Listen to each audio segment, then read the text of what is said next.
Bueno, hemos venido emprendiendo un viaje ya desde hace rato. Yo no sé exactamente cuánto tiempo nos ha tomado desarrollar este estudio. Creo que aproximadamente unos 3 meses hemos estado metidos en lo que son las cartas de Cristo dirigidas a las 7 iglesias de Apocalipsis. Un estudio que ha sido por demás interesante.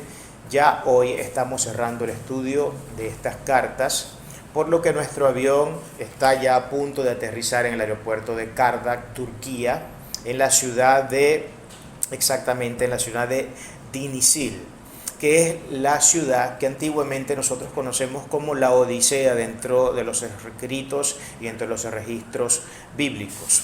Esa es la ciudad actual de Nisli, la ciudad, una ciudad de Turquía, de Nisli, que es lo que nosotros conocemos como la antigua Laodicea, que es la iglesia a la que hoy vamos a estar entrando un poco. Así que nuestro avión se aproxima, comienza a bajar la altura, estamos a 100 pies, estamos a 50 pies, estamos a 20 pies, warning, warning, estamos a punto de tocar piso, warning, warning, estamos a punto de tocar la pista del aeropuerto, el avión acaba de aterrizar y estamos justamente ya en el aeropuerto de Kardak, en la ciudad de Denizli, Turquía, antigua ciudad de la Odisea. Una ciudad interesantísima sobre la cual vamos a estar viendo algunos aspectos generales. Hemos entonces con esto ya llegado al final de nuestro estudio. Entramos en la ciudad final, entramos a la carta final, entramos al estudio final. Esta iglesia sí que era una iglesia con serios problemas. Era la iglesia, de hecho, con los más grandes, y de alguna manera, si es que este término cala para decir lo que voy a decir, con los más prodigiosos problemas de todos. Si ustedes han podido ir analizando poco a poco en lo que hemos venido escalando y en las diferentes escalas que hemos hecho en todos los aeropuertos, en cada una de las ciudades que nos ha tocado visitar en esta bitácora, nos daremos cuenta que en todas las ciudades, en todas, cada una de las comunidades o de las iglesias a las que Cristo se dirigió, hemos visto cómo todas las cartas en su contenido contemplaban de parte de Cristo un encomio, una advertencia, una acusación y por supuesto también una amenaza de parte de nuestro Señor para aquellos que siguieran insistiendo en el error, siguieran insistiendo en los pecados que Cristo acusa de manera muy enfática y muy directa en cada una de las cartas, salvo 12 secciones que fueron las únicas iglesias que fue Tiatira y Filadelfia, las únicas iglesias a las que Cristo solamente encomia. Y no vemos que aparentemente tenga nada malo que decir acerca de estas iglesias, ¿no? El resto de las iglesias todas tienen serios problemas. Ahora, no es que Filadelfia no los tuviera tampoco, no es que Tiatira no los tuviera, pero no, sin duda alguna, aunque los tuviera, seguro los problemas no eran problemas tan serios que escalaran al nivel de degenerar la condición espiritual de ese pueblo. No fue el caso, porque de haber sido así, Cristo lo hubiera dicho, como de hecho lo ha venido diciendo en cada una de las iglesias. En el caso de la Odisea tenemos un caso muy peculiar, que yo, si me preguntan a cuál iglesia se parece, la iglesia posmoderna, yo diría que sin duda alguna se parece a la Odisea. La Odisea es una iglesia a la que Cristo no tiene nada que encomiar. Es una iglesia a la que Cristo no levanta ningún tipo de alabanza, lejos de ellos. Más bien lo que hace es recriminarle todas las cosas malas que tiene esta iglesia. Y bueno, lógicamente, como una iglesia sumida en la total y absoluta corrupción, Cristo tuvo que ser bastante severo en su mensaje y en las advertencias que da a esta congregación de la Odisea.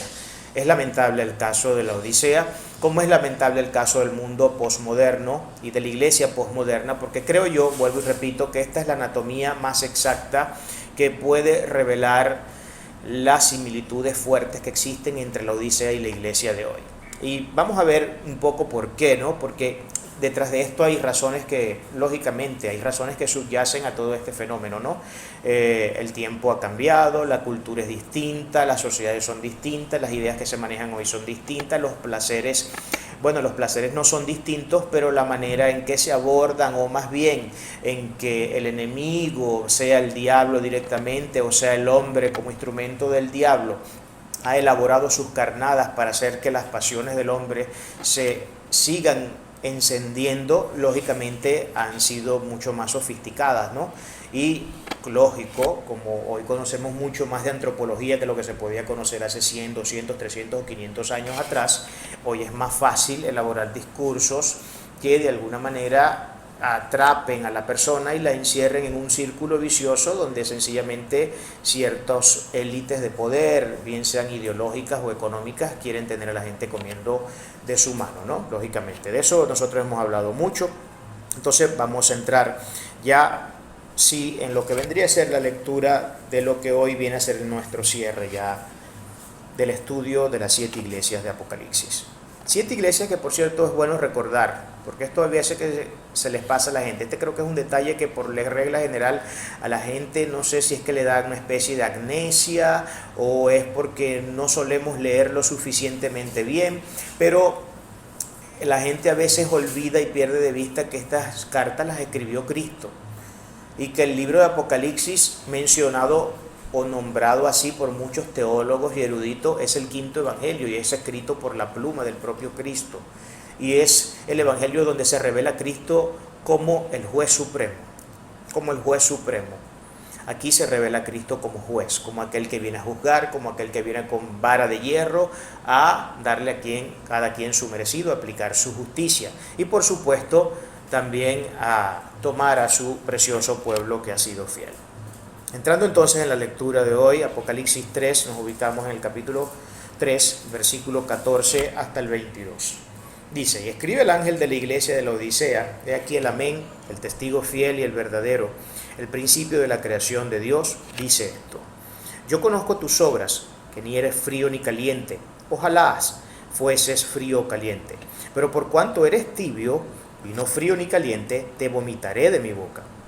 Porque tú dices: yo soy rico y me he enriquecido y de ninguna cosa tengo necesidad, y no sabes que tú eres un desventurado, miserable, pobre, ciego y desnudo. Por tanto yo te aconsejo que de mí compres oro refinado en fuego, para que seas rico, y vestiduras blancas para vestirte, y que no se descubra la vergüenza de tu desnudez, y unge tus ojos con colirio, para que veas. Yo reprendo y castigo a todos los que amo. Sé pues celoso y arrepiéntete. He aquí yo estoy a la puerta y llamo. Si alguno oye mi voz y abre la puerta, entraré a él y cenaré con él y él conmigo. Al que venciere, le daré que se siente conmigo en mi trono, así como yo he vencido y me he sentado con mi Padre en su trono. El que tiene oído, oiga lo que el Espíritu dice a las iglesias. Como vemos, un mensaje bastante contundente de parte de nuestro Señor. La palabra Laodicea significa el gobierno del pueblo, también significa la justicia o el juicio más bien del pueblo. Ese es el término. Hay toda una historia detrás del término o del nombre Laodicea, pero no nos vamos a dedicar a ello por razones de espacio, ¿no? Y de tiempo.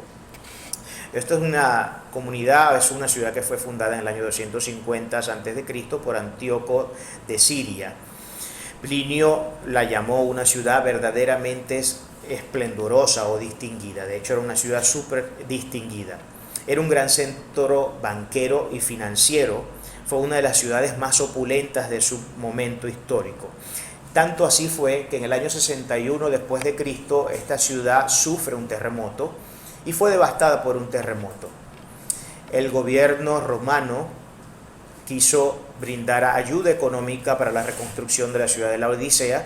Sin embargo, los laodicenses se negaron porque ellos, por supuesto, en su orgullo, en su prepotencia y en creer que eran los dueños del mundo, pensaban que no necesitaban ayuda de exactamente nadie para poder levantar su ciudad, por lo que no fue necesaria la intervención de ningún gobierno ni de ninguna nación externa a ellos, porque la población de la Odisea era tan pero tan rica que con sus propios recursos ellos lograron levantar la ciudad. No hizo falta la intervención del Estado romano, ellos mismos pudieron levantar su ciudad porque tenían mucho poder adquisitivo, había mucho poder económico entre la población de esta ciudad. Por eso Tácito escribe: una de las famosas ciudades de Asia, la Odisea, fue arrasada ese mismo año por un terremoto y se recuperó por sus propios medios sin ninguna ayuda nuestra. Eso dijo el historiador Tácito. fue un gran centro de confección de ropa, fue un gran centro textil. Esta era una de las cosas que dentro de la Odisea se desarrollaba como una de las principales áreas de producción económica. Uno de los centros económicos era el tema de la textilería, pero también la parte médica. Y de hecho, en la parte médica ellos presumían mucho de dos cosas: de un ungüento que se usaba para los oídos, pero presumían también del colirio. El colirio, que es también una sustancia química que se pone en los ojos para resolver ciertos problemas. Resequedad en los ojos, algún tipo de situación en los ojos, se utiliza mucho el colirio. Y ya vamos a ver la relación que todas estas cosas tienen con lo que el texto nos enseña. Por lo que ellos se sentían sumamente orgullosos de sus triunfos y de sus avances y desarrollo. Pues tenían esta gran industria que confeccionaba ropa increíble que le vendía a toda Asia. Tenían también el tema de la medicina muy famosa para aquel tiempo, con el colirio y el ungüento para los oídos, y eso lógicamente hacía que su orgullo de alguna manera se elevara a niveles indiscriminados también, y con ello por supuesto la pedantería también de este pueblo, que lógicamente era un pueblo muy pedante. Y aquí vamos a ver claramente entre las palabras que Cristo dice cómo esto no es una mera especulación mía, sino que ciertamente el texto nos deja ver de manera muy clara que esto era de cierto así. Además de todo esto, estaba también muy orgulloso de sus habilidades médicas, ya se los había dicho. En esta ciudad solían haber muchos judíos, había una comunidad judía muy grande, una comunidad judía que también se dedicó mucho a la empresa, se dedicó mucho también a la producción, se dedicó mucho a todo lo que tiene que ver con el tema de la economía, ¿no? A todo lo que es la actividad económica. Ya todos nosotros sabemos históricamente que los judíos lógicamente han sido así siempre, ¿no? El judío es un pueblo y son un tipo de persona que le gusta mucho meterse en los negocios, y bueno, a ellos se les acusa de haber sido los creadores del sistema capitalista, de haber sido los creadores de la banca y todo este montón de cosas de las cuales se acusan a los judíos. Lógicamente estas son cosas que nosotros podemos ver, ¿no? Como ya les decía al principio, la Odisea actualmente corresponde con la ciudad de Denizli, que se encuentra en la hermosísima Turquía. De hecho, ayer estuve viendo unas imágenes de dron de esta ciudad porque quería observar algo de las ruinas que quedaban de esa ciudad de la Odisea, en la Denizli, en la moderna la Odisea de hoy, y es impresionante, es una belleza pero indescriptible. Hay unos pequeños montes que están cubiertos de blanco, pero cuando yo le digo montes, no me estoy refiriendo a una montaña de 10.000 metros de altura, me estoy refiriendo a cerritos de a lo sumo 100 metros de altura, 200 metros de altura. Pero estaban todos copaditos de blanco, pero no de nieve, es que la arena es más blanca que la arena, parece sal, parece que fuera sal la arena de esos montecitos.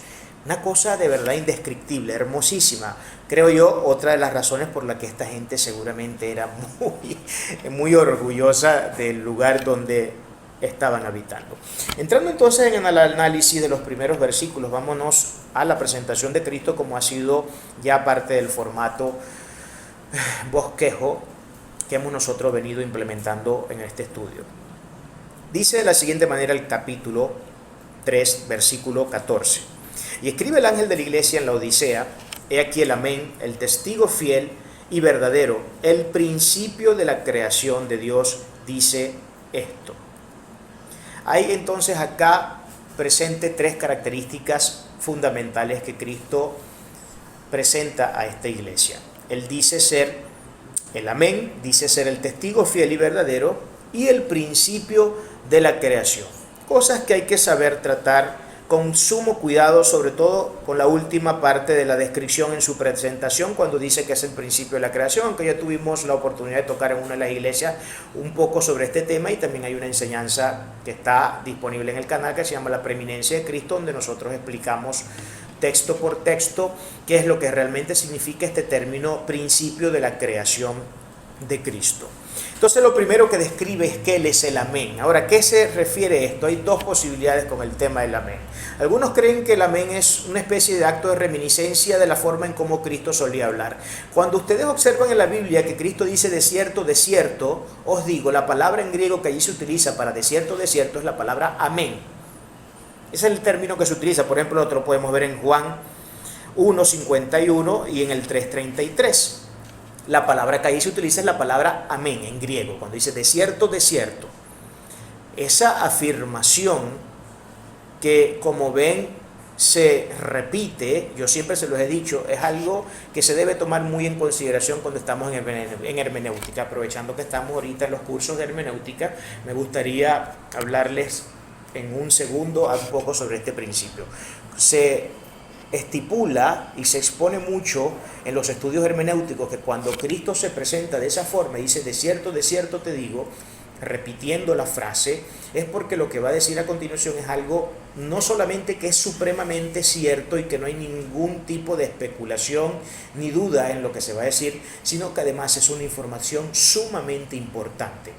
Por eso Cristo antecede la información con esas palabras. Y esto debemos tenerlo presente dentro de nuestros estudios hermenéuticos cuando nos estemos aproximando a un estudio de la Biblia. Entonces, esta es una de las cuestiones que se dicen cuando tratamos de interpretar el amén dentro de la presentación de Cristo acá, que es un acto de reminiscencia recordando la forma en cómo Él solía hablar. Pero lo segundo, y creo que esta parte sin duda alguna tiene mucha más fuerza, que lo podemos ver por ejemplo en Isaías 65:16, donde a Dios se le llama el Dios de la verdad o el Dios de verdad. Y en hebreo es el Dios de amén. El Dios de amén, el Dios de verdad, el Dios de amén. Eso básicamente es lo que quiere referir. Porque es que de hecho la palabra amén significa algo que es cierto también. Dentro de las acepciones distintas que puede adquirir, las diferentes connotaciones que puede tener el término amén, una de ellas es que lo que se está diciendo es cierto, es real, es verdadero. Entonces eso es lo que básicamente se está diciendo. Entonces eso lo podemos ver en Isaías 65:16, donde se dice que el Dios de verdad, hablando de Jehová, hablando de Jehová, el Dios de la verdad o el Dios de verdad, el Dios de amén. Entonces, ¿qué es lo que está diciendo Cristo acá? ¿Qué es lo que está diciendo Cristo acá? Yo soy el verdadero. De hecho lo dice después nuevamente en una especie de endiadis. Él vuelve a repetir que Él es el Dios verdadero y creo que en varias ocasiones lo dijo a varias iglesias. Lo dijo creo que como mínimo en una iglesia más, que Él era el verdadero. Él dijo que era el verdadero. Ahorita mismo por razones de memoria no lo recuerdo exactamente, ya saben ustedes cómo soy yo con el tema de la memoria. Pero Él dijo que era el Dios verdadero y que sus palabras eran fieles y que sus palabras eran verdaderas. Este énfasis de Cristo de siempre decir que es el verdadero es un énfasis que no podemos omitir en ningún sentido, porque de hecho lo que Cristo está diciendo con eso no es ni más ni menos que ciertamente Él es el verdadero. Y que si hay palabras que debemos atender en la vida, son las palabras de nuestro Señor. Si hay palabras que debemos considerar con la mayor importancia, con la mayor relevancia, para vivir una vida realmente gozosa y una vida que dignifique el nombre, que le dé mayor gloria más bien al nombre de nuestro Señor, es precisamente eso. Entonces, tener presente que lo que Cristo básicamente está diciendo acá es que Él es el verdadero. ¿Por qué Cristo tiene que decir estas cosas? Tendríamos que preguntarnos cuando va a presentarse, por ejemplo, a una iglesia como la Odisea. Bueno, porque lo que Cristo, después vamos a ver que le recrimina fuertemente a la Odisea. Él quiere que la Odisea sepa que lo que Él está diciendo lo está diciendo desde la verdad y desde nada menos que la verdad. Por eso Él tiene que decir que es el verdadero. Escuche, iglesia de la Odisea, antes de que le vaya a decir lo que les voy a decir, yo quiero que ustedes sepan que yo soy el verdadero y que todo lo que sale de mí es la verdad. Y que no hay absolutamente mentira ni margen de oscuridad alguna en mis palabras. Y que exactamente lo que voy a describir es lo que de hecho describe la anatomía espiritual de ustedes. Así que no me vengan con cuentos ni con pataleos, no me vengan con ningún tipo de, no sé, de jugareta o una especie de malabarismo, o tratar de ver cómo justifican la cuestión, porque no hay manera de hacerlo. Por eso es que Cristo, pienso yo, se anticipa de esta manera en su presentación diciendo sin duda alguna que Él es el verdadero. También dice que es el testigo fiel y verdadero. Nuevamente vuelvo a utilizar la palabra verdadero, ahora de una manera más directa, lógicamente, ¿no? Él es el testigo fiel y verdadero. Nuevamente, ¿por qué Cristo tiene que decir que es el testigo fiel y verdadero? Pero ¿por qué reafirma la idea? Porque es que Él sabe, yo creo pienso yo, y permítame especular, porque no es que en la teología no se permita la especulación, y más en el libro de Apocalipsis, ¿no? La especulación está presente por todos lados cuando nos acercamos a hacer exégesis en el libro de Apocalipsis, solo que, lógicamente, la especulación tiene que tener asidero, tiene que tener fundamento, no puede ser algo infundado, algo que simplemente me salga a mí decir porque yo quiero decir lo que quiero decir o porque sencillamente quiero decir algo para no quedar como alguien que es ignorante y que no puede conocer sobre un determinado tema, no. ¿Por qué Cristo nuevamente vuelve a enfatizar la idea de que Él es el fiel y que es el verdadero? Porque es que el mensaje que va a dar es rudo, es duro. Y la gente necesita saber que el que se los está diciendo es el que no se equivoca. Y es el que de hecho ha tenido su mirada clavada 24/7 en todas sus acciones. La labor de supervisión de Cristo es absoluta en el tiempo. No hay un breve destello del tiempo, no hay una millonésima de segundo que a Cristo se le escape de nuestra historia, de lo que hacemos, de lo que pensamos, de hacia dónde miramos, de lo que hablamos, de a qué le prestamos nuestro oído. Nada de eso, absolutamente nada se escapa entre los detalles que el Señor, en su labor de supervisión absoluta sobre el pueblo, puede recoger para luego decirnos lo que nos tenga que decir. Entonces, eso es lo que Cristo está queriendo decir acá y quiere que quede bien claro. Según Trench, se deben cumplir 3 condiciones para ser un testigo fiel. La primera de ellas es que debe haber visto con sus propios ojos lo que atestigua. Lo segundo, debe ser absolutamente honesto y reproducir con exactitud lo que ha oído o visto. Y por último, debe tener la habilidad de decir lo que tiene que decir para que su testimonio produzca la impresión verdadera en los ojos o en los que lo oyen. Ahora, yo pregunto, ¿será que Cristo corresponde con estas características? ¿Habrá sido el testigo ocular de las cosas que una iglesia alguna a través, en cualquiera de los siglos, en cualquiera de las eras, en cualquiera de los años, haya hecho? O no solamente la iglesia, ¿no? Porque aquí, claro, cuando hablamos del término iglesia estamos hablando de la comunidad, ¿no? Estamos hablando en términos colectivos. Pero la cuestión no es que si Cristo solamente supervisa a la iglesia como comunidad, como iglesia, como en esos momentos donde nos reunimos, donde estamos presentes todos unánimes, adorando y exaltando el nombre de nuestro Señor. No, es que esta labor de supervisión es una labor que Cristo emprende diariamente de manera muy personal a todos y cada uno de nosotros. Por eso que al final de estas cartas él siempre termina diciendo: el que tenga oídos que oiga lo que el Espíritu dice. El que tenga oído. Fíjense que allí esa oración está siendo utilizada gramaticalmente en singular, no está hablando pluralidad. Aunque el mensaje está dirigido a una comunidad, es decir, a una pluralidad, sin embargo él cierra sellando siempre los mensajes a las iglesias diciendo: el que tenga oído que oiga lo que el Espíritu dice.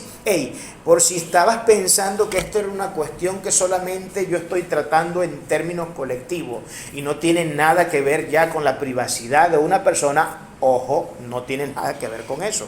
Es de hecho todo lo contrario. Esto es un mensaje particular y especial para cada persona que hace vida espiritual dentro de una comunidad de fe.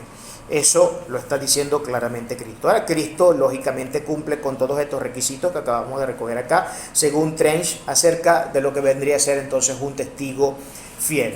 Y lo tercero que dice dentro de su presentación es que Él es el principio de la creación. Muchas personas, y ustedes saben que el tema cristológico es muy polémico en ciertos aspectos, sobre todo es polémico en el tema de si acaso Cristo realmente era hombre y no solamente Dios, o de si Cristo era solamente hombre y nada divino. Ese siempre ha sido un tema de mucha polémica y por eso, ya yo se los he mencionado en muchas ocasiones, varios de los herejes, de los grupos y los movimientos e ideologías herejes que se han levantado a través de la historia, como por ejemplo los arrianos, los monofisistas, etc. Yo les he nombrado ya cantidades de grupos herejes que han surgido, tratando siempre de distorsionar la imagen que el Nuevo Testamento presenta acerca de nuestro Señor. Pero cuando se habla del principio de la creación, de que Cristo es el principio de la creación, en ningún sentido está queriendo decir que Cristo es el primero entre los seres creados, que es lo que muchos entienden de este texto. Pero la palabra arjé, que es el término griego que se utiliza acá, este término ya yo se los expliqué en una de las enseñanzas y creo que donde mejor lo desarrollo es en la enseñanza de la preeminencia de Cristo, pero yo explicaba allí en el tema del arjé, del principio, que este es un título que puede tener varias connotaciones dentro de la Biblia. Puede significar el principio, sí, en un principio como un primogénito, como alguien que nació primero. Puede significar principio en otros aspectos, como por ejemplo, primero en estatura, en importancia, primero en excelencia, primero en majestad. Puede significar varias cosas. Sin embargo, en el contexto presente, el arjé para Cristo no está hablando en ningún sentido de que Él sea el primogénito de la creación, en el sentido que fue el primer ser creado, porque Cristo no pudo haber sido creado. Cristo es Dios y Él es eterno. Si es un ser creado, primero no es Dios y segundo tampoco es eterno. Por tanto, porque ha tenido un principio. Acuérdense que para que podamos hablar de eternidad y de infinitud, tenemos que hablar de algo que no tuvo principio. Si nosotros queremos hallar el principio de Dios y comenzamos a registrar todos los eventos desde antes de la creación del hombre para atrás y comenzamos a registrar millones sobre millones de años en la historia hacia atrás, nunca vamos a encontrar que Dios haya tenido un principio. Nunca vamos a encontrar que Dios en algún momento haya sido atendido en una clínica porque su mamá, quien de hecho lo parió en un momento determinado de la historia, ¿no? Porque entonces si tendríamos que suscribir la idea de que Dios tuvo comienzo, entonces ya Dios deja de ser Dios. Y si decimos que Dios nació de otro Dios, entonces al que le llamamos Dios no es Dios, sino que Dios es el que es el otro Dios. Pero si ese otro Dios también resulta que viene de otro Dios, entonces ¿en qué quedamos? Entonces, ¿qué es lo que está realmente diciendo aquí la Biblia? ¿Cómo es que nosotros debemos tratar esto? El principio de la creación es que en Él se principia la creación. Él es quien hace la creación. Él es quien le da lugar a la creación. El principio de la creación, Él creó.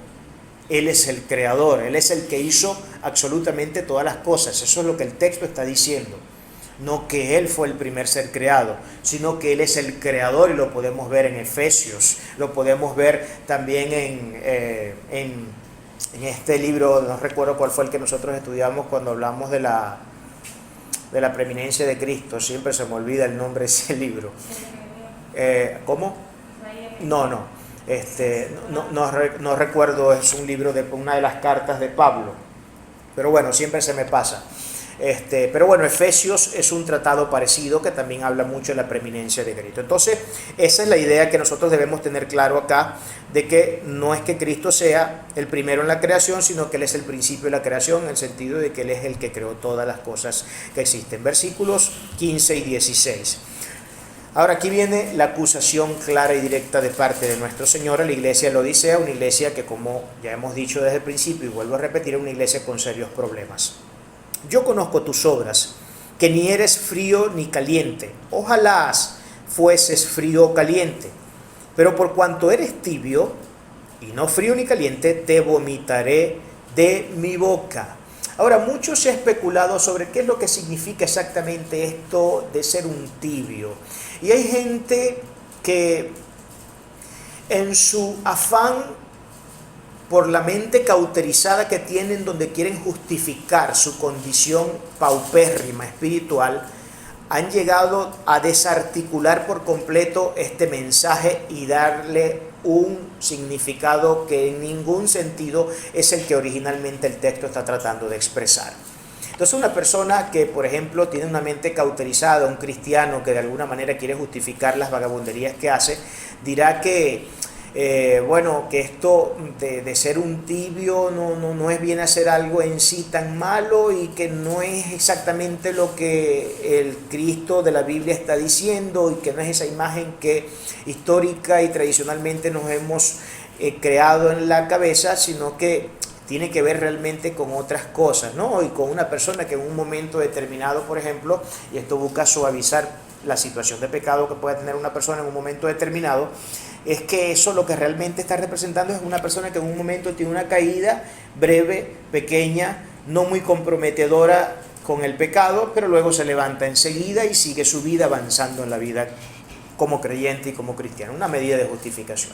Ya saben ustedes que yo siempre he dicho, y esto es lo que yo pienso, el que intenta justificar lo que es injustificable tiene que apelar a una única cosa, que es a la distorsión de la realidad. Para yo poder justificar lo que no se puede justificar, tengo que distorsionar la realidad. Solo partiendo de una realidad que está completamente deformada, yo puedo justificar. Eso no quiere decir que me esté justificando, es que mi cerebro piensa que eso me justifica. De hecho, puedo hacerle creer a algunos incautos que de facto yo estoy justificándome legítimamente con lo que estoy diciendo. Pero lógicamente no hay ningún tipo de justificación en ese sentido. Así que muy pendientes con esto. Pero ¿qué es entonces lo que significa ser un tibio, ser una persona que no es ni fría ni caliente? Porque Cristo dice aquí, yo prefiero que tú seas frío a que seas un tibio. Lógicamente me interesa más que seas un caliente, que estés lleno del fuego del Espíritu, que estés lleno del fogonazo del Espíritu por dentro, que se note cómo el Espíritu realmente domina y controla todo tu ser, todos tus pensamientos, que tus ojos no se dirigen si no son de forma espiritual, que tus oídos no se prestan a cualquier vagabundería, que tu boca tampoco se presta a decir cualquier vagabundería porque eres una persona fogonosa desde el punto de vista espiritual. Y Cristo prefiere a una persona completamente fría que a una persona tibia. Porque ¿quién es el tibio? Yo puse acá unas notas, escribí algunas cosas.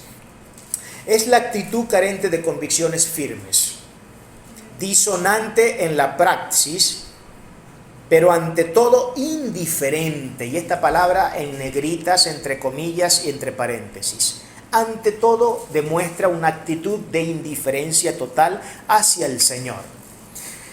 Tradicionalmente se dice que ser un tibio es la persona que, y lógicamente eso es parte del concepto, solo que yo creo que esa es una mirada un tanto superficial, pero sí representa parte de la realidad.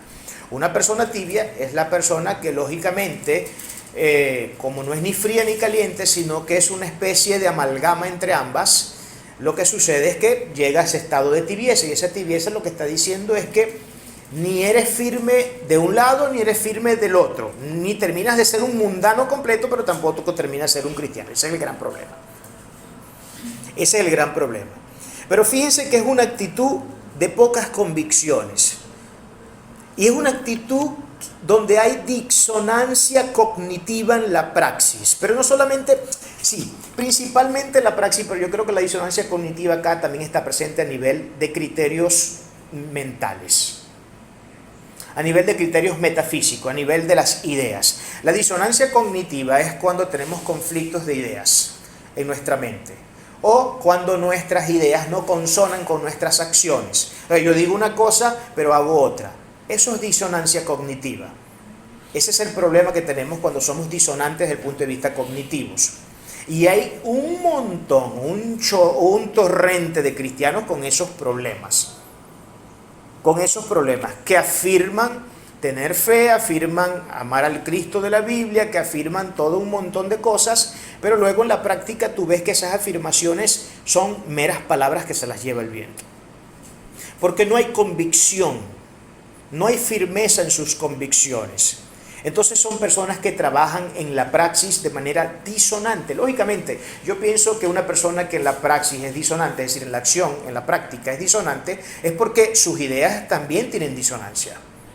Hay un problema que subyace en el propio núcleo de las ideas, donde estas ideas o no están lo suficientemente claras dentro de la mente de la persona, o estas ideas están distorsionadas por completo y tienen una imagen que no se corresponde con la realidad.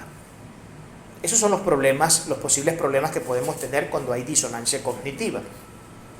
De allí pueden venir las posibles causas, ¿no? Pero el peor de los temas, el peor, y esto lo dice el erudito Barclay, él dice: el peor problema de todos es la indiferencia. Una persona tibia es de facto, una persona indiferente. ¿Por qué es indiferente? Porque si la persona tiene serios problemas con sus convicciones en la fe, esa persona lógicamente no puede tener firmeza en la fe. Ahora, ¿cómo podemos ver nosotros la indiferencia en el tibio? En el hecho de que el tibio no se ha terminado de definir. Por cuanto sigue probando de los placeres de este mundo, y parece ser que esos placeres siguen, según él, llenando más su vida y su corazón y haciéndole sentir de mejor forma que la que pueden sentir cuando están con Cristo, eso refleja un acto de indiferencia total a la persona de Cristo. O sea, me da igual si yo cumplo con esto en la iglesia, me da igual si leo la Biblia, me da igual si oro, me da igual si asisto a las escuelas, me da igual si evangelizo, me da igual si me comporto cristianamente en mi lugar de trabajo, en mi lugar de estudio. Todo esto me da igual. Claro, la persona no lo dice, pero sus actitudes sí lo representan. La persona puede que no lo piense, es que soy un indiferente ante estas cosas, porque acuérdense que una de las cosas que opera de manera exquisitamente sutil en el cerebro de estas personas es el hecho del autoengaño. O sea, ellos piensan que de hecho lo que están haciendo está muy bien. Hay personas que ni siquiera se han enterado que tienen serios problemas, pero ellos piensan que están muy bien, cauterizan sus mentes y todo quieren justificarlo luego. Todo lo quieren justificar. Este tipo de personas le causa náuseas. Es una actitud nauseabunda para nuestro Señor Jesucristo. Es una actitud totalmente nauseabunda. Se ha dicho que un autor puede escribir una obra, una buena biografía, si ama u odia a su personaje. Escuchen esto, lo voy a repetir. Se ha dicho que un actor puede escribir una buena biografía si ama u odia a su personaje, pero no si es indiferente ante él. Qué tremendo esto, ¿no? Y es cierto, ¿sabe qué cosa duele la indiferencia? O sea, que tú le des igual a las personas, que tú le des igual. Uno se siente mejor cuando lo odian, creo yo, que cuando le das igual a alguien. Porque cuando te odian, cuando alguien te odia de manera elíptica, está declarando algunas cosas que son contrarias a ese odio muy probablemente. Por ejemplo, a veces el odio termina siendo el descalabre de un amor que existió en un momento determinado, pero que ese amor, por algunas razones de mala participación en una relación, pudo degenerar en un odio, porque acuérdense que el odio es lógicamente un sentimiento, ¿no? El odio es un sentimiento, y a veces el odio nace de una relación que en un tiempo estuvo llena de mucho amor, pero precisamente los golpes, el maltrato, la mala actitud y tantas otras cosas hacen que el odio nazca y tenga lugar. Entonces, fíjense, hay gente que, de hecho, por el odio se hace famosa. Hay gente que no se da cuenta cuando odia a alguien y todo el tiempo está hablando de esa persona que lo está haciendo es famoso. Lo está haciendo famoso porque todo el tiempo está hablando de él. Miren, voy a poner un ejemplo. Aquí hay mucha gente que odia el gobierno en este país. Y no saben esos haters, que ellos son los que en parte le han dado más fuerza a la ejecución o a la labor del gobierno en materia internacional, o a que estos personajes a quienes tanto odia la gente, de hecho, sean conocidos hasta en los lugares más recónditos del planeta. Por ponerles un ejemplo, estas cosas son así. Entonces, cuando uno odia a una persona, cuando alguien odia a una persona o odia algo, todo el tiempo está hablando de ese algo, todo el tiempo está hablando de esa persona. Y algunos que son un poquito más inteligentes que el hater dice, pero el odio que tiene es demasiado tremendo. Yo como que mejor me dedico a revisar, a ver de dónde viene esto, no sea que ese odio sea totalmente irracional, porque es que habla tanto de la persona, no sea que más bien sea una eminencia y algo espectacular y yo me lo estoy perdiendo. Entonces, a fin de cuentas, el odio es menos pernicioso, es menos perjudicial que la indiferencia. La indiferencia es mucho más lesiva que el odio. Porque la indiferencia es la actitud de total, absoluta y completo desinterés por esa persona. O sea, me da igual si lo miro o no lo miro, me da igual si le hablo o no le hablo, me da igual si lo saludo o no lo saludo. Es un ser que para mí no existe. Pero para el que lo odia existe, y de hecho existe más que los que ama. ¿Estamos viendo esto?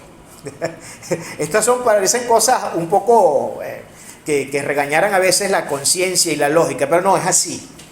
A veces recordamos más a los que odiamos que a los que amamos. E invertimos más tiempo en pensar en cuánto odiamos al que odiamos que en cuánto amamos al que amamos. Y a veces dejamos de amar bien al que amamos por estar más pendiente del que odiamos. Esto sucede así. Esa es la realidad de la vida y es parte de nuestra manera de vivir. Eso es ser un tibio. Esa actitud le produce repugnancia a nuestro Señor.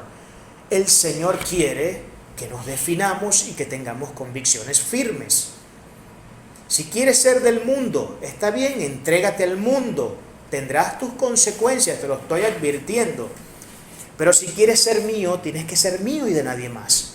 Esto no significa que luego yo no pueda tener contacto con las cosas del mundo.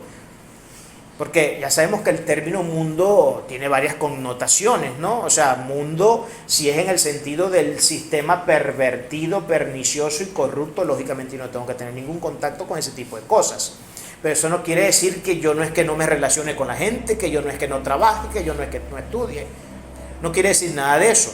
Hasta que incluso le dirija la palabra a la gente más mala del mundo. Se la puedo dirigir, de hecho me tengo que acercar a la gente más mala del mundo, porque me conviene para predicarle el evangelio.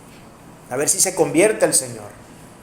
Esto de los cristianos allá en el pico, en el pináculo de los Himalayas, encerrado allá con los monjes Shaolin, eso no es de los cristianos. Eso es de los Shaolin.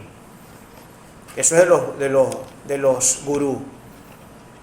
Eso es para ellos, pero para un cristiano no es eso. El cristiano no es del mundo, pero vive en el mundo, socializa con el mundo, no para transformarlo. El cristiano no ha venido a transformar el mundo, el cristiano no vino a cambiar el mundo.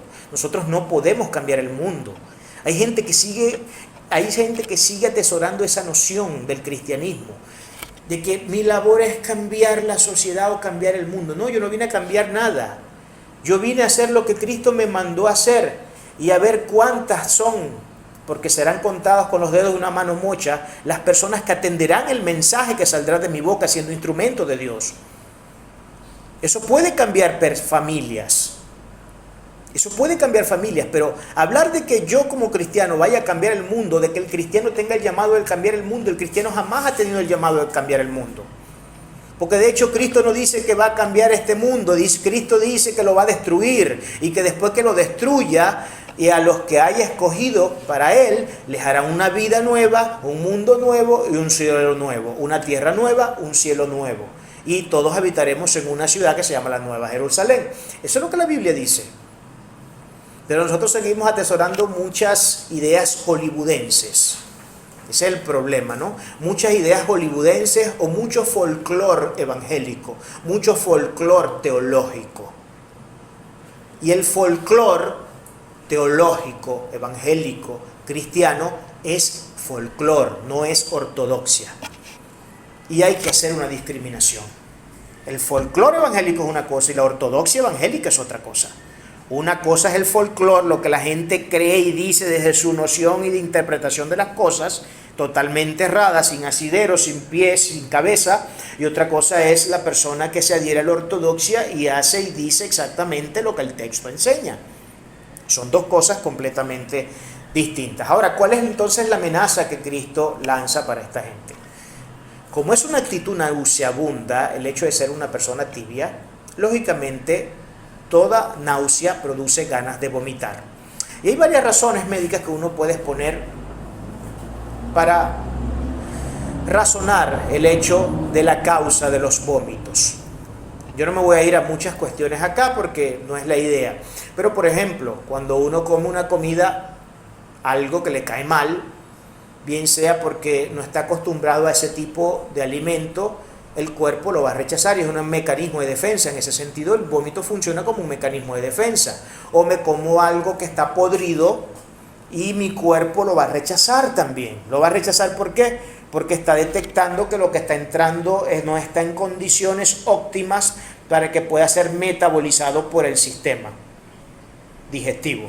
Como no está en condiciones óptimas para poder ser metabolizado por el sistema digestivo, ¿qué es lo que busca el cuerpo hacer como mecanismo de defensa? Devolver eso. Devolverlo. De manera que el vómito siempre es la evidencia de que hay algo interno que está gravemente herido.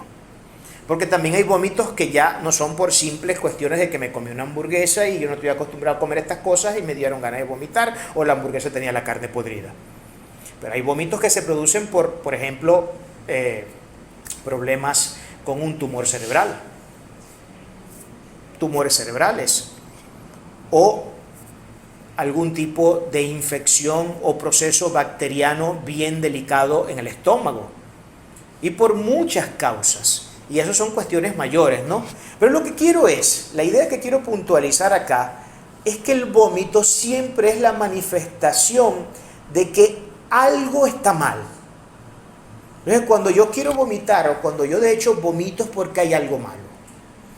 Eso malo puede tener escalas de gravedad. Lógicamente puede venir desde que me comí algo que no estoy acostumbrado a comer y simplemente el cuerpo lo rechazó, o desde algo que puede venir ya de un problema mucho más serio, ¿no? Pero lo cierto es que a Cristo esta actitud, que es completamente nauseabunda, le producen ganas de vomitar. Y los va a vomitar, de hecho. ¿Y qué quiere decir que los vomite? Porque el texto dice claramente: por tanto, no eres frío ni caliente, te vomitaré de mi boca. ¿Saben qué significa eso? La palabra llama que nosotros debemos ser con Cristo, ¿qué? Uno, un ejad, una unidad. Así como Cristo, Dios Padre, Dios Hijo y Dios Padre son una sola persona en esencia, ontológicamente, en pensamiento, en ideas, en todo, son uno. Cristo, la Biblia llama a que el creyente y Cristo sea uno. Recordamos las palabras, por ejemplo, de Juan el Bautista cuando dijo: es necesario que nosotros menguemos para que Cristo pueda tomar ascendencia en nosotros. Por eso debemos menguar. Entonces el antecedente para que Cristo ascienda es el menguar nosotros. Si nosotros menguamos, dejamos más de ser nosotros, dejamos más de ser nosotros en nuestra humanidad pecaminosa, Cristo asciende. Entonces la Biblia es clara en el llamado de que nosotros debemos ser uno con Cristo. Ahora, cuando Cristo está vomitando a alguien, es que lo está sacando de su cuerpo, lo está desechando como esa posibilidad de ser uno con Él, y lo está desechando de hecho para siempre. Estamos viendo las consideraciones tan profundas y tan duras y severas que esto tiene. Lo que nos está diciendo, nos está negando con esto que seamos o que podamos llegar a ser uno con Él. Porque nos está vomitando. Nos está sacando de su existencia. Entonces, esto no es cualquier cosa. Cristo está siendo muy severo, pero esta severidad tiene una bendición muy grande. Ahora, ya pudimos ver algunas cosas. Ahora lo que vamos a ver en el versículo 17 es cómo Cristo viene a poner en perspectiva a esta gente que tenía ideas pero muy disonantes. Ideas que no consonaban en ningún sentido con la realidad. Ideas que de facto estaban pervirtiendo más a esta comunidad. Pero Cristo viene a ponerles en perspectiva y viene a decirles que de hecho su gran problema es la tibieza, y viene a definir aquí la tibieza. Yo me adelanté un poco a decir algunas cosas y a tomar algunas consideraciones acerca de la tibieza, pero aquí Cristo define qué es una tibieza, o como mínimo podemos ver lo que va a referenciar a continuación como efectos lógicos de una persona que es tibia. Y eso, lógicamente, el efecto nos permite entrañar la naturaleza, porque el efecto siempre viene a ser la manifestación de una naturaleza previa. Entonces vamos a ver qué es lo que Cristo tiene que decir acá. Versículo 17, porque tú dices: yo soy rico y me he enriquecido. Esta gente alardeaba de ser rica. Y me he enriquecido y de ninguna cosa tengo necesidad. Miren esta arrogancia. Yo no tengo necesidad absolutamente de nada. Le está diciendo la iglesia de la Odisea, no tengo necesidad de nada. Y ahora Cristo viene ahora a ponerlos en perspectiva y a decirles realmente lo que ellos son. Y no sabes tú que eres número 1, desventurado; 2, miserable; 3, pobre; 4, ciego; y 5, desnudo. Eso es lo que realmente tú eres. Porque tú dices, yo soy rico y me he enriquecido de ninguna cosa tengo necesidad, y no sabes que tú eres un desventurado, miserable, pobre, ciego y desnudo. Hay una perspectiva mesiánica clarísima acá de este cuadro.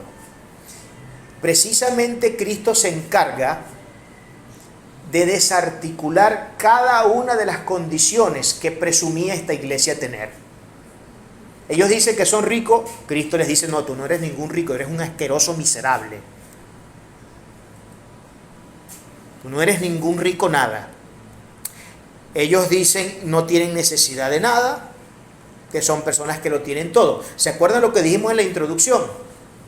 En la introducción dijimos que era una sociedad y una comunidad muy opulenta, con un poder adquisitivo bastante grande, que era gente que esa comunidad tenía una empresa textilera muy grande y que también tenía una empresa de medicina muy grande también, ¿no? Que tenía grandes avances en el área de la medicina. Tenía ciertos avances en esa área. Ya vamos a ver por qué estoy trayendo a colación nuevamente esto. Eres desventurado, miserable, pobre, ciego y desnudo. Esa es la condición de un tibio. Un tibio es un desventurado, un miserable, un pobre, un ciego y un desnudo. ¿Y por qué? Porque es un ciego.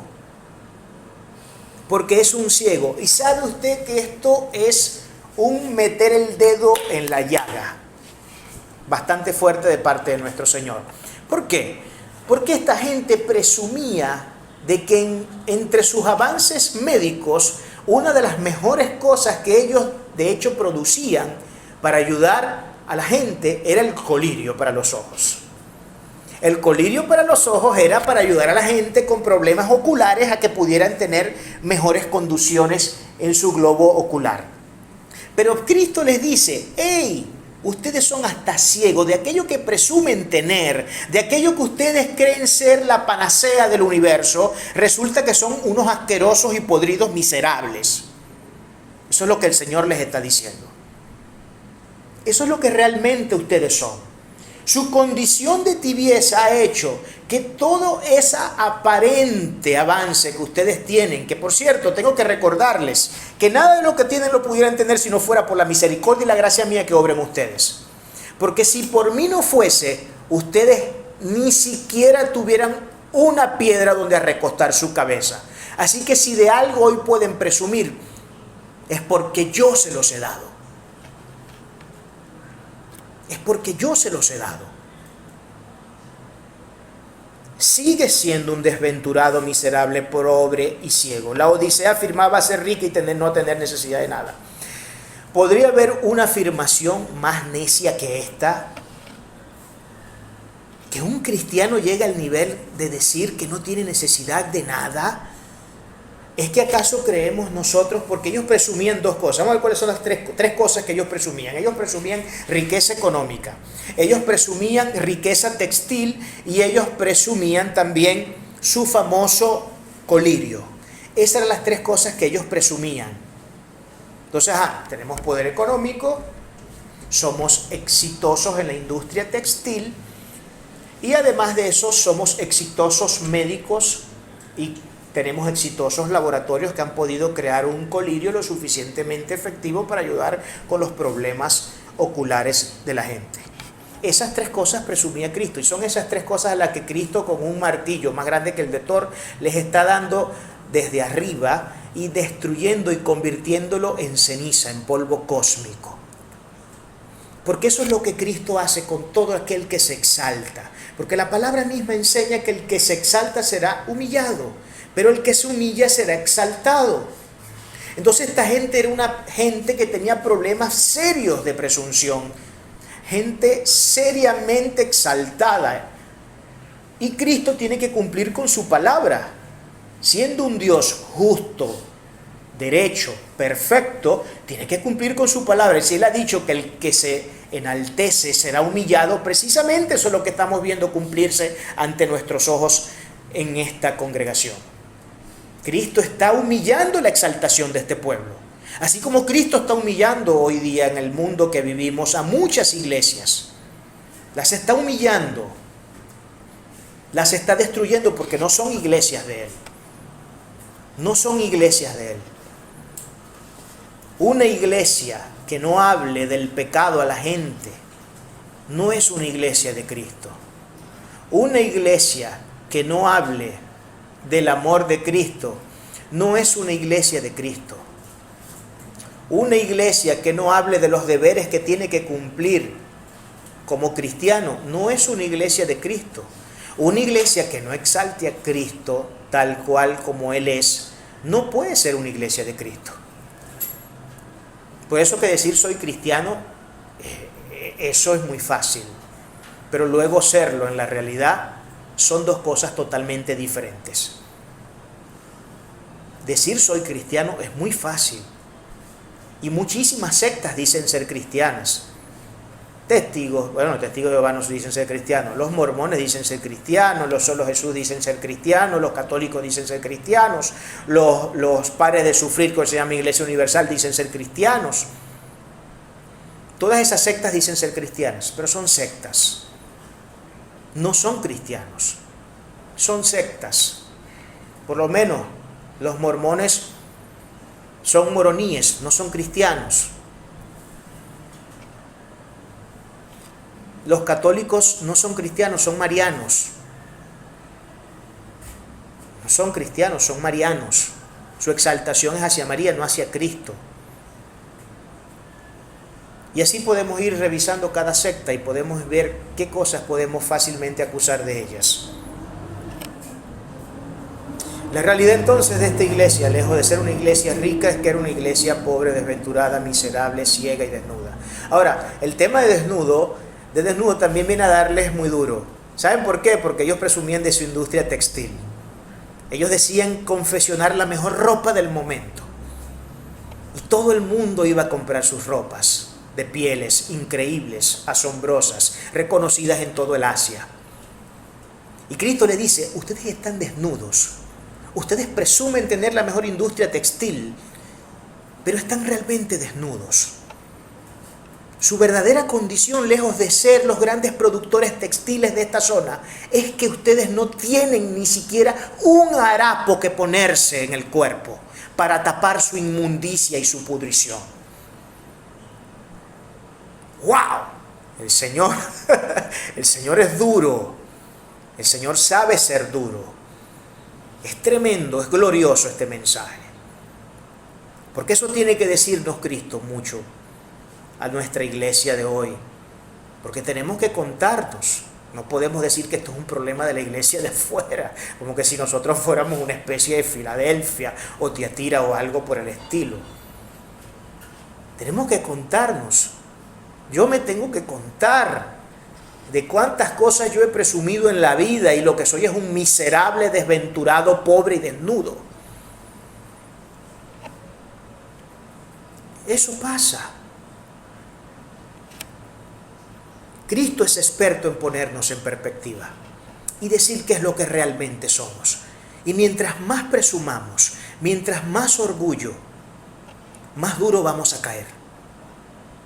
Más duro vamos a caer. Nunca se nos olvide eso. Versículo 18. El glorioso consejo de nuestro Señor. Porque el Señor no solamente sabe dar palos. El Señor da palos porque Él sabe que el palo es de hecho un elemento terapéutico para el crecimiento personal. Una persona que no vive palos nunca en su vida y que todo es color de rosa, nunca aprenderá a vivir, hermano. Nunca madurará. Nunca podrá crecer, necesita afrontar crisis, necesita vivir dificultades, vivir situaciones complicadas, porque eso es lo que irá refinando su carácter y le irá haciendo más inteligente, porque tendrá que buscar soluciones, tendrá que estimular su cerebro a que busque solucionar problemas. Necesitamos las dificultades. Por eso que yo siempre voy a hablar muy en contra de esta gente que quiere presentar un evangelio de cero sufrimiento. Como esta gente imagínense, ustedes saben que todas las iglesias de la prosperidad no solamente pare de sufrir, es pare de sufrir. O sea, las iglesias de la prosperidad son también un pare de sufrir. Pero un pare de sufrir porque precisamente lo que esta gente está prometiendo es el hecho de que si usted es cristiano, usted no tiene que vivir ningún tipo de vicisitud, ningún tipo de problema, ningún tipo de situación engorrosa. Bueno, yo quisiera saber qué hacemos con la galería de los hombres de fe de Hebreos 11. La primera mitad habla de las gloriosidades que muchos hicieron, pero la segunda mitad habla de gente que dice, vivió en cárceles, no tuvo casa, los abofetearon, naufragaron, vivieron todo tipo de actos terroristas, y sin embargo el mundo no fue digno de ellos. Pablo, ¿cuánto sufrimiento y dolor vivió Pablo? ¿Cuánto sufrimiento y dolor vivió Pablo? El apóstol Pablo, el brillante, el más grande teólogo de la historia de la humanidad, Pablo vivió las peores situaciones que pudiera enfrentar una persona. Sufrió vejaciones, sufrió golpes morales, psicológicos, físicos, de todo tipo. No presento el caso de Cristo porque hablar de Cristo es Cristo. El Señor es el Señor. Presento de alguien con quien más nos podemos identificar en la carnalidad, porque Cristo fue perfecto, Cristo nunca pecó, Él es el ejemplo a seguir en todo. Pero un ser como Pablo, que dice que estaba sujeto a las mismas pasiones de todo, eso quiere decir que Pablo lidiaba con problemas serios. Pablo lidiaba con problemas de pecado, que luego no se muestran exactamente, pero él lidiaba con problemas de pecado. Dice, lo que quiero hacer, no lo hago, pero lo que no quiero hacer, esto es lo que termino haciendo. ¿Qué está diciendo Pablo? Está haciendo una declaración de impotencia total. Es una declaración de impotencia, yo no puedo. Y a no ser que tú, con tu Espíritu Santo, me alientes, me vigorices, me fortaleces, me revitalices, me levantes, yo no podré caminar un solo centímetro de aquí para afuera. Eso es lo que está diciendo. Versículo 18. Por tanto, yo te aconsejo que de mí compres oro refinado en fuego, para que seas rico. Mire, para que seas rico. Y vestiduras blancas para vestirte. Y que no se descubra la vergüenza de tu desnudez. Y unge tus ojos con colirio. Una afrenta para este pueblo. Si nosotros somos los expertos en colirio, ¿cómo nos viene a decir este hombre que nosotros debemos ungir nuestros cuerpos, nuestros ojos con colirio? Si precisamente somos la panacea del colirio en el mundo antiguo. ¿Qué le pasa a este señor? Parece que se está olvidando de quiénes somos nosotros. Así le decimos muchas veces nosotros al Señor. Parece que se está olvidando de qué estoy hecho. Parece que se te está olvidando que soy el mejor en mi clase. Parece que se te está olvidando que soy el empleado del mes cada año. Y comenzamos a restregarle al Señor en la cara todos nuestros presuntos éxitos. Porque para eso sí somos buenos.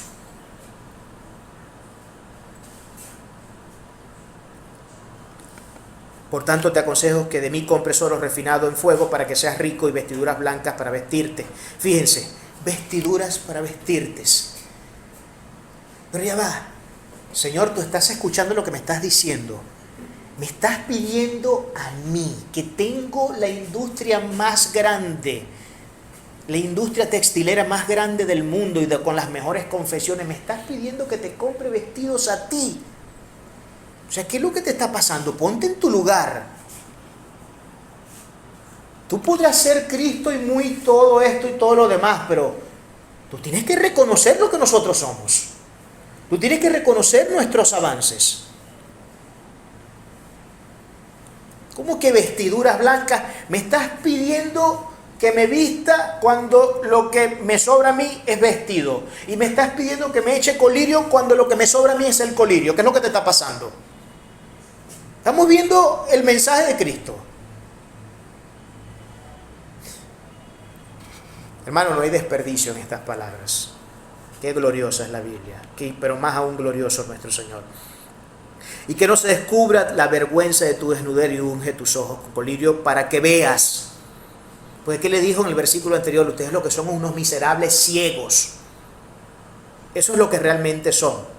Entonces, ¿cuáles son los 3 consejos? Comprar oro refinado, vestiduras blancas para cubrir su desnudez y por último, el colirio para que vean. ¿Qué es lo que significa esto del oro refinado? Probablemente es una descripción de la fe verdadera. Si nosotros revisamos, por ejemplo, lo que dice 1 Pedro 1:7, declara lo siguiente: para que sometida a prueba vuestra fe, mucho más preciosa que el oro, el cual aunque perecedero se prueba con fuego, sea hallada en alabanza, gloria y honra cuando sea manifestado Jesucristo. Oro refinado en fuego, entonces. Lo que el Señor les está diciendo. Yo lo que necesito es que ustedes sean gente que verdaderamente tengan fe. Y no es esto de tener fe en el sentido de que, sí, yo sí creo, sí, yo creo que sí tengo la esperanza de que en algún momento esto o aquello ocurra, de que el Señor vaya a venir, de que venga un tiempo mucho mejor para mí que el que tengo actualmente, etc. No se trata de esas tonterías. Se trata de fe en el sentido: atesora mis palabras, vive por ellas y para ellas, y exalta mi glorioso nombre. Eso es lo que tú tienes que hacer. Si no haces eso, en vano habrá sido el imperio que hayas construido en esta vida. En vano será. Porque de eso, como le dijo a los apóstoles en el capítulo 24 de Mateo, de estos templos que ustedes tanto admiran, no quedará piedra sobre piedra. Porque todo esto yo lo voy a destruir. Todo lo voy a destruir. Nada, ni los cimientos de esto quedarán de pies. Vestiduras blancas, hablando de la justicia práctica del creyente y también de la santidad. A mí no me interesa que tú tengas las mejores empresas de textilería del mundo, me sabe a pito eso. Porque tú puedes hacer las mejores confecciones que quieras y puedes vender $1 trillón diarios en exportaciones de tu industria textil. Pero ese vestido no cubre la pudrición de la cual está llena tu ser. Porque tú te vistes con eso y el mismo vestido demuestra tu inmundicia, por bonito que sea. Porque a fin de cuentas está hecho por manos y por mentes que están completamente lisiadas desde el punto de vista espiritual. Que no sirven para nada, que no funcionan, que son disfuncionales, que son disonantes. De hecho, esos vestidos me repugnan, me producen asco, porque vienen de manos llenas de muerte. No me sirven tus vestidos. Y colirio para los ojos, tener una correcta visión espiritual. Pero más que tener una correcta visión espiritual, es dejar de ser ciegos. Porque para yo poder tener una correcta visión espiritual, no puedo estar ciego. Necesito dejar de ser un ciego. Mientras siga en la condición de ciego, no voy a poder tener ni la correcta ni la incorrecta visión porque estoy ciego. El que es ciego no puede tener ni correcta ni incorrecta visión, es ciego y punto. Pero el Señor les está diciendo: compra colirio y échatelo en los ojos. Despierta, abre tus ojos y mira la realidad que está delante de ti. ¿La realidad cuál es? Esta que te estoy hablando. Eres un ciego, pobre, desnudo, miserable, desventurado. No eres ningún rico nada, chico. ¿Qué te pasa? ¿Hasta cuándo vas a seguir con tus presunciones? Tremendo mensaje. Versículo 19. Viene una exhortación entonces acá al arrepentimiento y viene también a presentarnos un escenario que muchos cristianos siguen negando hoy día. Porque vuelvo al tema. Este evangelio de la prosperidad es un evangelio muy lesivo. Y entre esas grandes lesiones que produce en la espiritualidad del creyente está, por ejemplo, esta que vamos a mencionar acá. Yo reprendo y castigo a todos los que amo. Sé pues celoso y arrepiéntete. ¿Cuántos evangélicos ustedes han escuchado hoy que dicen y afirman con total certeza, y dicen ellos ser ortodoxos incluso cuando lo están haciendo, que Dios no castiga, que Dios es puro amor? que usted puede hacer lo que quiera y el Señor no lo va a castigar. Y si algo malo le pasa, no es porque Dios le esté castigando, es que el karma. Entonces agarran y mezclan el cristianismo con el budismo o el hinduismo. Entonces te hablan del karma. No, eso es el karma. Son las energías negativas, la vibra negativa que hay en ti por hacer cosas malas. Eso es lo que terminas tú atrayendo a tu vida.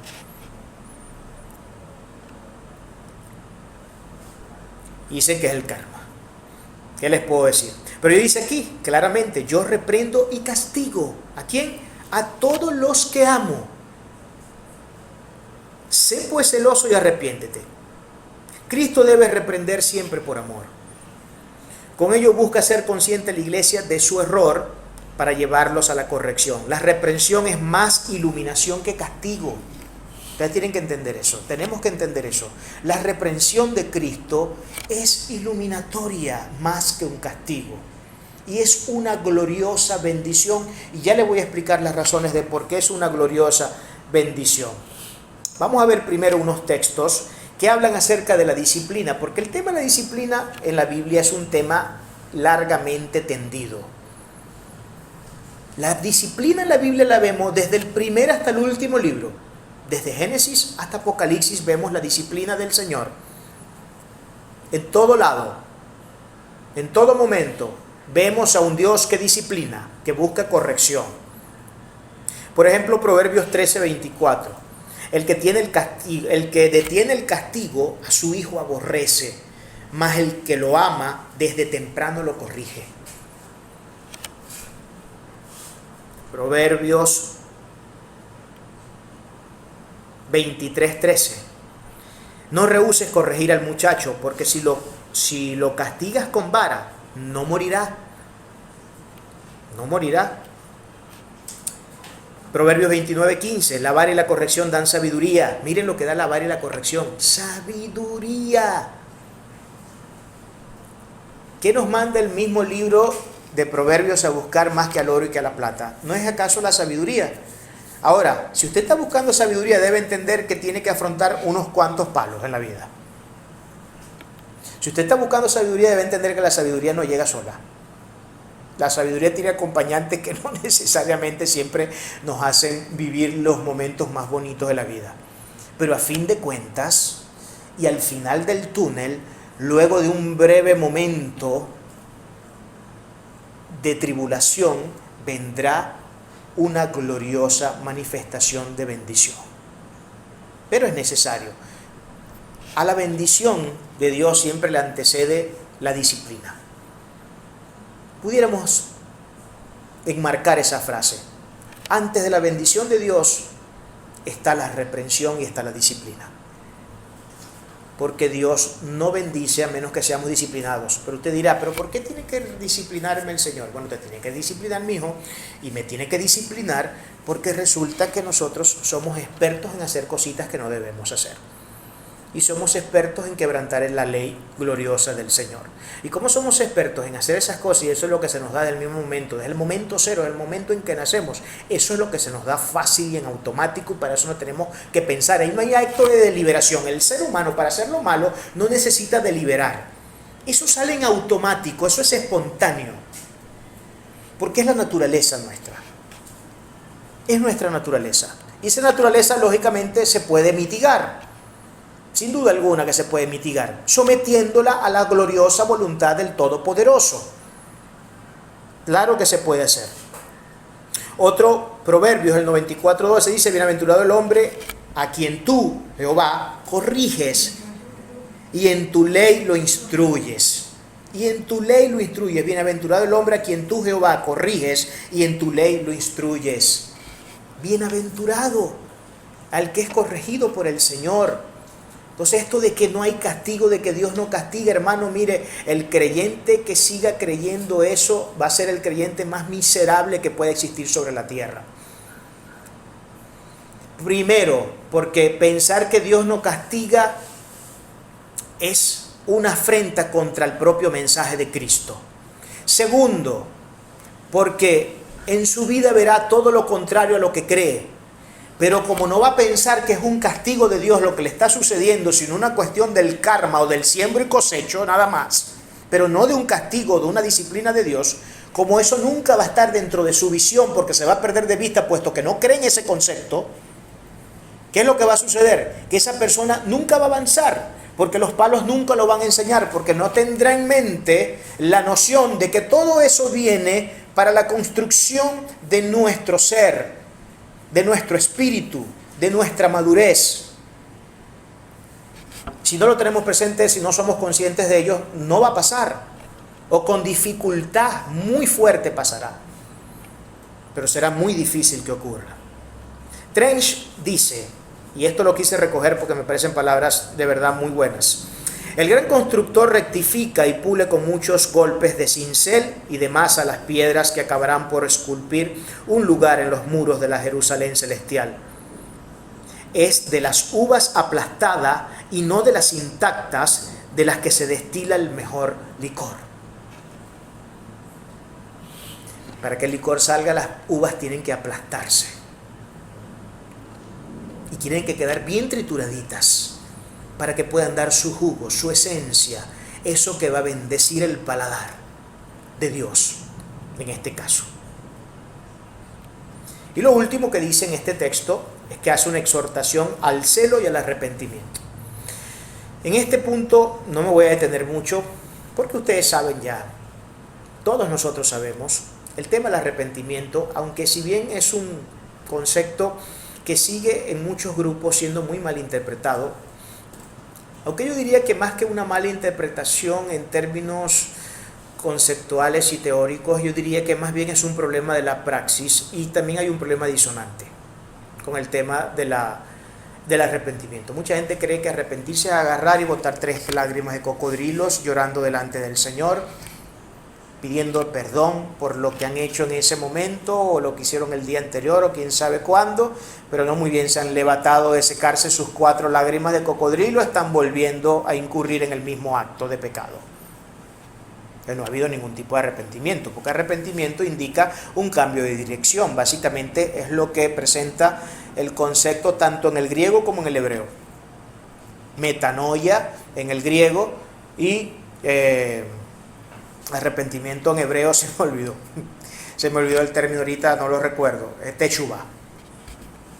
Teshuvah. Ambos términos referencian un cambio de dirección.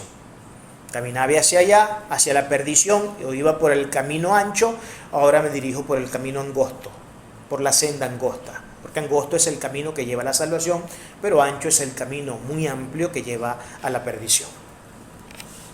Versículo 20, tenemos una hermosa promesa.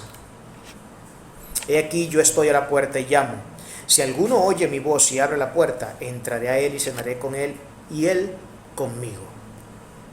Ahora, este es uno de los hechos más singulares que nosotros podemos encontrar en el cristianismo, en nuestra fe cristiana. Ustedes saben que la Biblia, el sistema cristiano, el mensaje de Cristo, la palabra de Dios, goza de innumerables singularidades. Esta es una de ellas. ¿A qué me refiero? Cristo toca la puerta. Si Cristo está tocando la puerta es porque Él es el que se está acercando a nuestro hogar. Porque Él es el que está llamando a nuestro hogar. Él es el que está rebajándose, por ponerlo en algún término, rebajándose en acercarse a un ser que merece todo menos su consideración. Un ser que merece todo menos su consideración, porque lo único que nosotros merecemos es la muerte, lo único que nosotros merecemos es que nos caigan a palo de que nos levantamos hasta que nos acostamos. No hemos merecido ni siquiera haber nacido. Con todo y ello, con todo y que somos seres completamente despiadados y llenos de tanta inmundicia, el ser supremo, el ser limpio, puro, pulcro, supremamente derecho, supremamente recto, es el que se acerca a nosotros. Es Él el quien los busca. Nosotros nunca buscamos a Dios. Cristo nos busca y toca la puerta y nos llama. ¿Para qué? Para tener una hermosa velada con nosotros, para tener una cena con nosotros. Y aquí podemos ver otro atributo de Dios. Dios no fuerza la puerta. Él no es que llega con una mandarria y comienza a caerle a mandarriazos a la puerta y tumba la primera bisagra, tumba la tercera bisagra, y porque la puerta es de 3, porque tiene una cierta seguridad, y de repente es una multilock y tumba la tercera bisagra. Y allá te va la puerta para abajo, pues, y el Señor llega, agarra su silla, se sienta, agarra al otro por los pelos y lo sienta enfrente de él para que se vayan a comer la cena. Eso es lo que está diciendo el texto. No, el texto está diciendo, Él llega y toca la puerta. Si alguno abre, yo entraré y cenaré con él. Eso es lo que el texto está diciendo. En griego hay 3 términos para representar las comidas que ellos hacían en el día. Ellos hacían 3 comidas como hacemos nosotros hoy día. Por ejemplo, ellos hacían el acratisma, que era el desayuno, el aristón, que era el almuerzo, y el deitnon, que era la comida de la tarde, o lo que nosotros llamaríamos la cena. Esta última, que viene a ser la cena, era la más importante para los griegos. Era la más importante. ¿Por qué? Porque era la única comida del día que permitía tener un espacio de disfrute en medio de ella. No solo al comerla, sino que podías compartir con personas. ¿Por qué? Porque el resto del día los griegos comían el desayuno y comían el almuerzo apurados a toda velocidad porque estaban en horas de trabajo y no podían sentarse a comerse su bocado tranquilamente, en paz, ni abrir una conversación con una persona. Pero la cena era la más importante porque era donde ellos tenían sus momentos de compartir con la gente.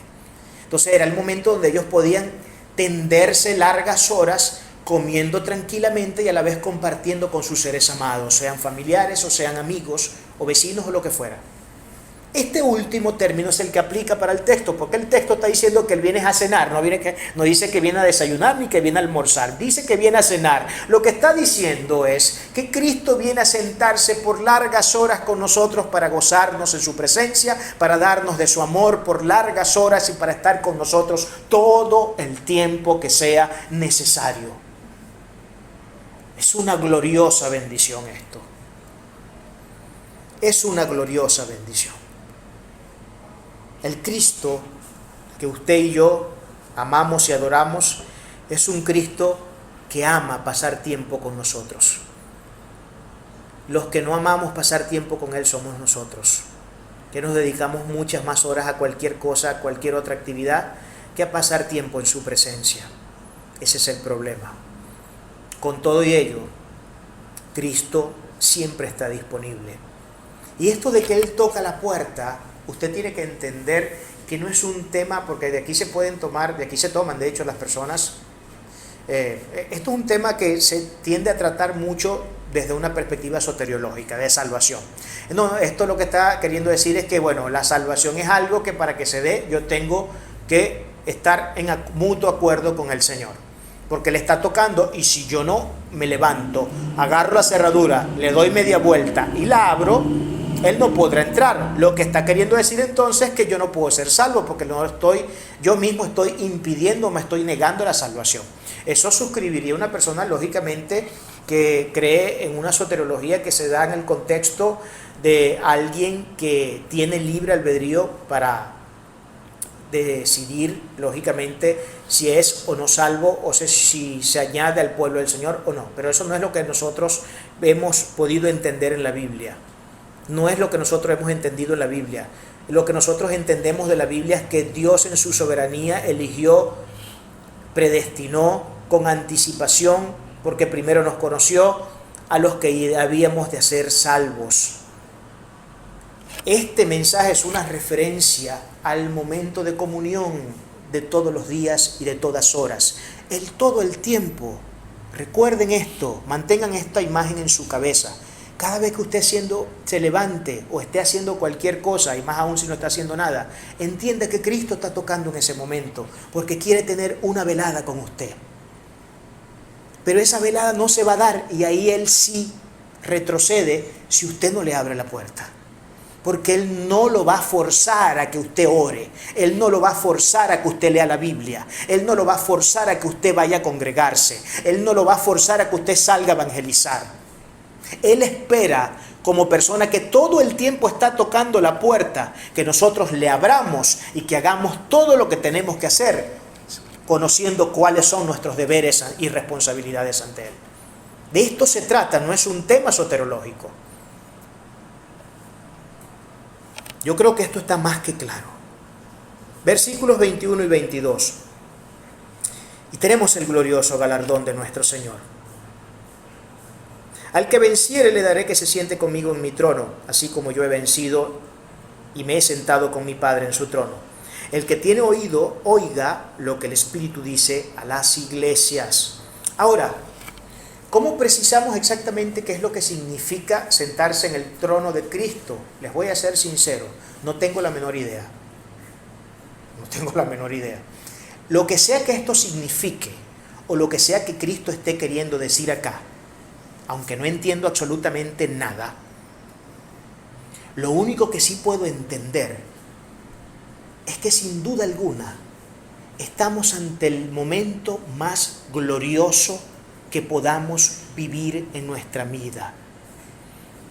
Lo que sí puedo ver con total y absoluta claridad es que no habrá iguales. No habrá absolutamente nada que pueda compararse con esto. ¿Qué significa esto de sentarse en el trono de Cristo? Yo no creo que literalmente esté queriendo decir que nos vamos a sentar en su trono, porque el trono solo es de Él.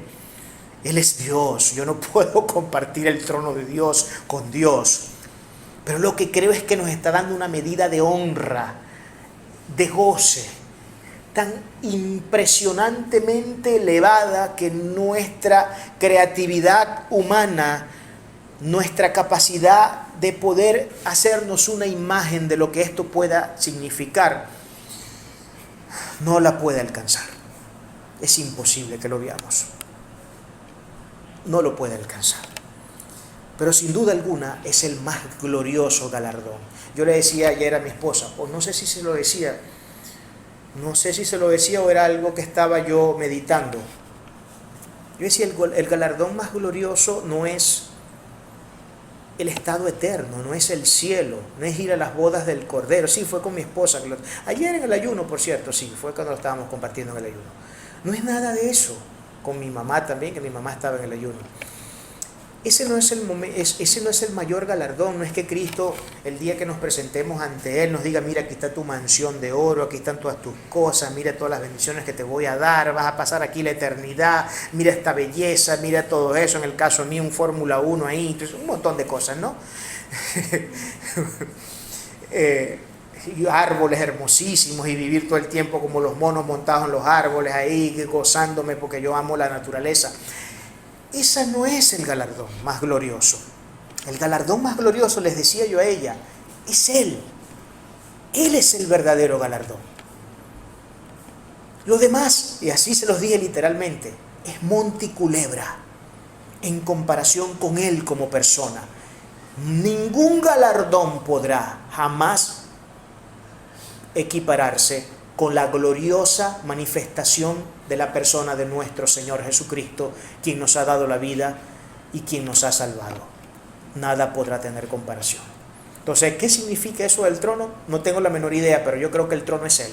Yo creo que puede ser que el trono sea simplemente verle a Él, observarle y eliminar de una vez por todas, por primera vez en nuestra vida, la imagen hollywoodense de Jesucristo. Porque cada vez que nosotros queremos pensar en Jesucristo, se nos viene la imagen del tipo de la película de la Pasión de Cristo, se nos viene la imagen de Jesús de Nazaret, de estas películas de los años 50, etc. Ahí ya no veremos más esa imagen. Ni tampoco a Dios como un ser con un montón de canas y una barba muy larga, blanca y tal, con vestiduras muy blancas. Bueno, imagínense. Es un poco complicado hacer eso. Si había una iglesia con la peor condición espiritual de todas, esa es la Odisea. Única en no recibir ningún tipo de encomio. Era la única, ningún tipo de encomio recibió esta iglesia. Más bien, por el contrario, solo es advertida de sus grandes problemas y de los azotes que vendrán como consecuencia de su extravío. Es una visión sumamente realista en la que, como siempre Cristo, hermanos, nos presenta de su pueblo. No hay palabras que sobren ni en omisión. Las precisiones expuestas por nuestro Señor revelan una nada envidiable situación, producto como siempre del perverso corazón del hombre. No hay exageraciones, Solo realidades que exponen en su más vívida expresión la desviación de aquellos que, llenos de soberbia e insensatez por sus presuntos triunfos, toman sus propios caminos como especie de dioses que actúan en su soberana voluntad. Cristo no está dispuesto a negociar nada. O cumplimos con nuestro deber como creyentes, o tendremos que ser advertidos de la misma forma como lo fue esta orgullosa e ignorante comunidad. Con todo, y pese a las severas amenazas de nuestro Señor, su infinito y perfecto amor nunca se ausenta de las líneas que tatuaron este mensaje. De facto, la impronta de su benevolente amor está presente aún en sus más severas advertencias. Y esto último es un punto que debe quedarnos claro. Sus advertencias y amenazas demuestran que su amor no se ha agotado. Fíjense, sus advertencias y su amor demuestran que su amor no se ha agotado. Ya veremos por qué. Y que aún hay oportunidad para el arrepentimiento. Que Cristo siga llamando nuestra atención con advertencias demuestra que seguimos teniendo oportunidad, por lo que el mayor peligro no se halla per se en sus amenazas, sino en algo que sí debiera ser de la preocupación de todos, su indiferencia. El día que Cristo comience a ser indiferente ante cualquier cosa que nosotros hagamos mal y que nunca nos reprenda, que nunca haya, como dice en el griego koiné, paiduo, vara, el día que eso suceda, que yo esté haciendo cosas que no debo y pecando deliberadamente y jamás reciba el mínimo llamado de atención de Cristo, ahí estamos en serios problemas. Allí estamos en serios problemas. Que Cristo siga llamando nuestra atención con advertencia demuestra que seguimos teniendo oportunidad, por lo que el mayor peligro no se halla per se en sus amenazas, sino en algo que sí debiera ser de la preocupación de todos, su indiferencia. Cuando nuestro Redentor se muestra indiferente a nuestros pecados, solo hay una cosa que decir: hemos sido desechados para siempre. Porque Dios al que ama y tiene por hijo, los reprende y castiga para su salvación eterna. No nos equivoquemos al creer que tenemos algo, menos que ese algo es fruto de nuestra presunta habilidad o bondad. Nuestras riquezas materiales y presuntos triunfos son nada para nuestro Señor. Cristo no mide nuestro éxito espiritual por esas banalidades. Lo único que a Él le importa es que nuestras vidas estén derramadas sobre sus gloriosas manos. Eso es lo único que al Señor le importa, que nuestras vidas estén derramadas y sobre sus gloriosas manos. Todas estas iglesias nos han mostrado un mensaje muy claro. Cristo tiene sus ojos clavados sobre nosotros todo el tiempo. No se le escapa un solo detalle. Nos ama con un amor tan infinito, pero tan infinito, que tiene que encararnos con severidad. Pero la severidad es un medio de su amor. La severidad de Cristo, lo dura que puedan ser las palabras que en algún momento determinado Cristo nos refiera, entiendan que son producto de su amor, y entienda que si palabras siguen saliendo de su boca para llamar su atención, es porque le sigue amando, es porque lo sigue considerando su hijo, y es porque Él quiere que usted y yo corrijamos. Es el mensaje que Cristo ha dado a estas 7 iglesias. Estuvieran o no pecando, estuvieran pecando a medias o estuvieran correspondiéndole a medias, Cristo siempre tendrá un mensaje que darle a la iglesia, y en particular y de manera muy privada a nosotros, porque la iglesia la formamos los individuos que hacemos vida social dentro de ella. Somos nosotros la iglesia. El que tenga oídos, que oiga lo que el Espíritu dice. Damos gloria y honra a nuestro Señor.